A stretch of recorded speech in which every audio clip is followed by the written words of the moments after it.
ગેંગરેપના ગંભીર ગુનામાં 25 વર્ષની કેદની સજા ભોગવનાર પેરોલ પર બહાર આવેલા અને ત્યારબાદ ભાગી છૂટેલા આરોપીને મધ્યપ્રદેશના મોરેના જિલ્લાથી ઝડપી લેવામાં આવ્યો છે। આરોપી ગયા વર્ષથી પેરોલ રજા પરથી ફરાર હતો। આ કેસની શરૂઆત તારીખ 2 ડિસેમ્બર 2017ના રોજ થઈ હતી, જ્યારે ફરિયાદી મહિલા અમદાવાદ ગાંધીનગરથી બસમાં બેસીને સુરત આવી હતી।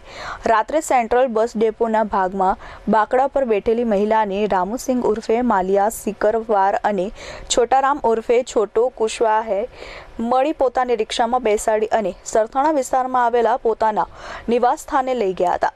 ત્યાં આ બંને શખ્સોએ મહિલાને ગોંધી રાખી તેના પર બળાત્કાર ગુજાર્યો હતો। આ ઘટનામાં આરોપીઓ વિરુદ્ધ ગંભીર કલમો હેઠળ ગુનો નોંધાઈ ચૂક્યો હતો। આ ઘટનામાં કેસની સમીક્ષા બાદ સુરતની વિશેષ અદાલતે બંને આરોપીઓને 25 વર્ષની સખત કેદની સજા ફટકારી હતી। દોષિત રામુસિંગ જે લાજપોર મધ્યસ્થ જેલમાં સજા ભોગવી રહ્યો હતો, તેને તારીખ 1 ડિસેમ્બર 2023ના રોજ ડિસ્ટ્રિક્ટ મેજિસ્ટ્રેટ સુરતના હુકમથી 15 દિવસની પેરોલ રજા મંજૂર કરવામાં આવી હતી।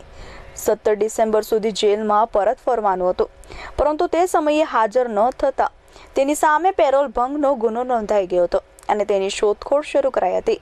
સુરત શહેર ક્રાઇમ બ્રાન્ચની ટીમે બાતમીના આધારે મધ્યપ્રદેશના મોરેનાના ઝોરા પોલીસ સ્ટેશન હદ વિસ્તારમાં આવેલા ખીડોરા ગામે રેડ કરી ભાગી છૂટેલા દોષિત રામુસિંગ ઉર્ફે માલિયા રાકેશસિંહ સિકરવાર રાજપૂતને ઝડપી પાડ્યો હતો।